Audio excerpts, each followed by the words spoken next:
Hey y'all. So, I got some questions about life in South Carolina.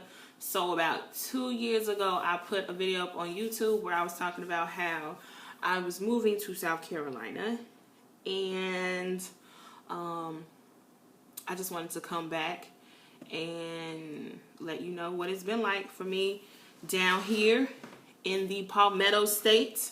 More specifically for me in the upstate, because I live in the upper portion of the state. So what life has been like for me in the past 2 years. So the reason I moved here is I took a job. I took a lecturing position at Clemson University where I teach public speaking in the communication studies department. That is my background. I got my master's and my bachelor's in comm studies. And when I graduated from graduate school, I was looking for jobs, and this opened up, and I was like, yes, God. So I came here. Never in my life did I expect that South Carolina was where I would call home for some time, but it's home for the time being, and it has been home for going on 2 years. July of this year will make 2 years that I have been living in South Carolina. So, just kind of briefly, what has it been like for me? It's been okay. It hasn't been anything crazy that I've experienced. It hasn't been like the greatest place ever.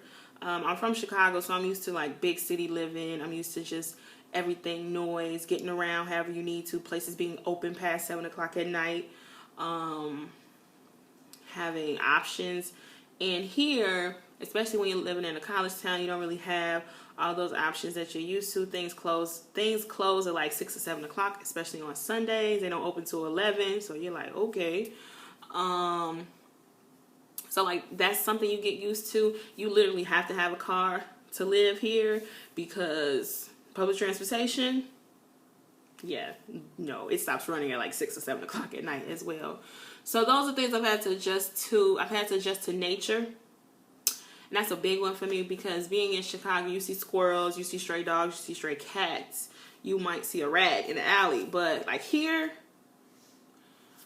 it could be because my apartment literally faces the woods, but I'm not surprised if I come home and there's a raccoon or a skunk, because it smells like straight skunk most nights, most days, or your friendly little possum. And I'm saying that with all sarcasm because I hate those things. I hate them. It was so funny when I first moved here. I was in my bedroom asleep one night, and I woke up and I was smelling what I thought was weed. It smelled like straight skunk, and I was like, damn, my neighbors is up here getting it in. I'm okay with you smoking your skunk, but damn, like that shit smells awful. Realizing when I woke up the next morning and went off to work, outside smelled like skunk. So I realized like, oh, no one's smoking weed. This is nature. This is a skunk that just sprayed. And that's crazy because being from Chicago and being from a city like that, my first mind was, oh, it's weed. No, it was a skunk. So I've had to get used to that, and I don't like going outside after a certain hour because nature does its thing, and I don't want to bother it. I don't want it to bother me. I freaked out by all of that. I'd rather have a confrontation with a human being than with a skunk or a possum. Like,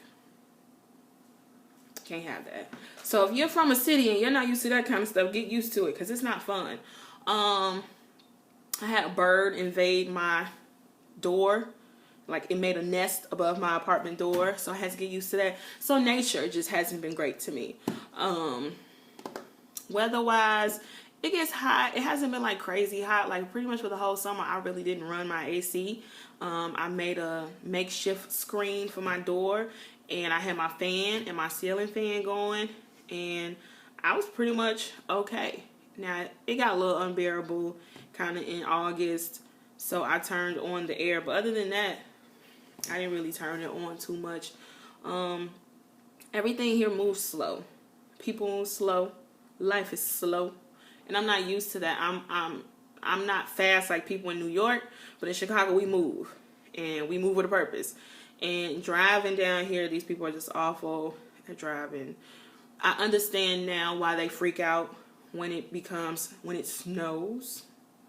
which snow here means like it has lightly dusted the ground and it's going to melt within an hour or so. But I see why they shut stuff down, because one, people can't drive, and two, you're on a lot of hills and a lot of inclines and going downhill, and so I get it, and I'm okay when it snows because that means I don't have to go to work. But everything that being from a big city, that I'm just like, this is life, it like completely shuts everything down here. So those are some other things. As far as like the culture, it's life. Like, you just gotta pick and choose your battles. Since I've been here, I've never had any run-ins with anybody who's being ignorant. I know ignorance exists, and it's not just because you're in the South, but there are ignorant people in the Midwest. There are ignorant people in the North. So ignorance is ignorance.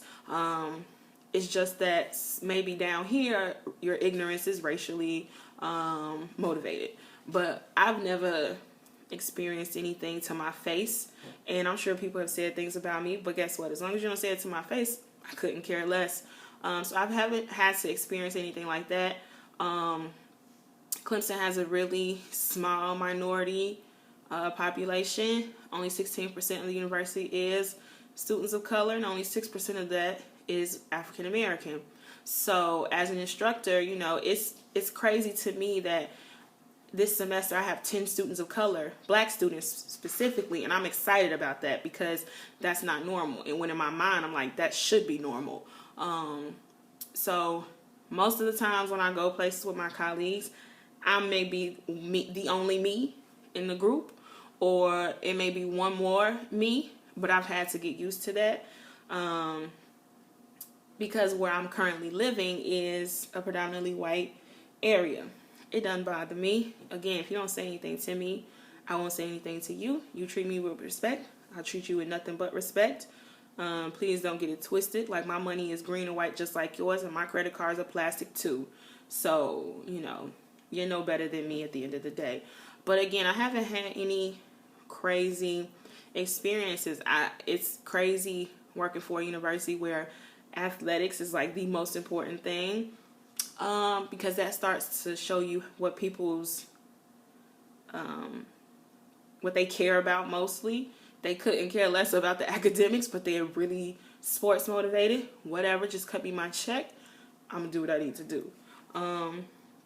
My sister recently moved down here with me, and she's attending the community college here, and that's been cool to have my sister here and have a roommate, so to say. It's not as lonely as it once was, but even when my sister wasn't here, like, you know, this is life. I gotta get up and do what I need to do. Again, I never thought that I would be in South Carolina, but God has a funny way of saying, I'm gonna put you where I want to put you. This wasn't in my plan, but I figured his plan was better than mine. Am I gonna stay in South Carolina? Probably not. No. I will give it its kudos. Where I live is a great place if you have children, if you are raising a family. This is an awesome, to me, seems like a really great place to raise your children. But I'm 26 years old. I have no children. I have nothing holding me back. I have no strings attached to my body, and this is not the place for me. Looking for fun would require you to go to Greenville, or go to Charlotte, or go to Columbia, or go to Atlanta. And all those places are at least 2 hours away from me. Greenville, with the exception, is about 30, 35, 40 minutes away. But even that's not a big city to me. So Atlanta, I've gone to Atlanta at least 3 times since I've been here. 3 or 4 times since I've been here. I recently went to Columbia to take care of some business. So if you want fun and you want excitement, like, that's where you need to go. If you're living here. So this isn't a place where I want to spend the rest of my life, especially not my young life, because it's no fun. Bars are in a college town, so you're dealing with college students all the time, which is one of the drawbacks of being here is dating. When I moved here, I had a situation happening, and that kind of, you know, fizzled. But trying to date in a college town as a faculty member, you know, you got to pick your battles. You got to choose what you want to do. And listen, if you're not 21, I can't be bothered with you anyway. And that's still pretty young. So you got to determine, has this person already taken this course? Could they potentially be a student? Like, that's too much red tape. Nobody got time for that. So dating down here definitely sucks. I know people who have met people on Tinder and on social media sites, but I'm not about that life. Traditional, and I know that sounds pretty cheesy, like, I'm looking for it the traditional way, but no. I've learned too much as a con person about social media, dating, and Tinder and all these, so I'm straight on that. Plus, I'm just not looking for hookups, which is what most of that stuff's about. So that always has its drawbacks. But, I mean, all in all, I can't say that my experience has been horrible, and I can't say that it has been the greatest time of my life, because that would be me lying to you all, and I just want to be real about my experience. Currently, I am applying for other jobs in other places. I've applied to jobs in New Jersey, New York, Florida, California, back home in Chicago, or in the state of Illinois, Georgia. I would like to get to Atlanta. I think I would be happier in Atlanta, and I could always live on the outskirts of Atlanta if I just need peace and quiet. But for me, I probably would want to be in the city. So I've been applying to jobs, and I can't take anything from my experience here. This is 2 more years of teaching under my belt. So I'm trying to get to that 5 to 7 year range where the experience is there. I'm happy to have a job. I'm happy to have a job that people know of, or at a place that people know of. And, you know, I'm happy to have my sister here. I'm happy that my mom has come down for Thanksgiving, just random visits. I've been able to go home. When I think about it, I'm always like, I get 3 weeks vacation, paid vacation, and then in the summer I get 3 months off. It's not paid, but you know, I get 3 months off, and then I know I can come back to work. So you gotta figure out what you want to do. It's definitely got me to do better with my money, budgeting, and things like that. But in the meantime, in between time, great things have happened for me while I've been down here. I've lost 50 pounds in the past year, or close to 60 pounds in the past year. And that's because there's nothing to do, really. So I got my butt in the gym. So I would take that if saying I lost 60 pounds in a year because I was in South Carolina bored. If that's a great thing, I'll take that one. One point for SC. Other than that, no. But yeah, so I'll be here for, you know, a few more months. Hopefully something else opens this door for me. Hopefully God puts his hand on me and say, this is the path. I'm going to turn you and we're going to go in this direction. Wherever he tells me to go, that's where I'm going to go. So if you're thinking about moving to South Carolina, specifically if you're thinking about moving to like the upstate, the Clemson, Greenville area, that's my perspective on it. What I'm saying is not law. It's not written. Your experience could be different depending upon the type of person that you are, the people you're around. But yeah, these are the things that I've witnessed and experienced since I've been here for going on 2 years. So yeah, you got any other questions about my experience? I'll tell you. I won't sugarcoat it. That's for damn sure. So I hope that answers your questions. And yeah, I'll see y'all in 2 more years. No jokes. I'll see you in another video.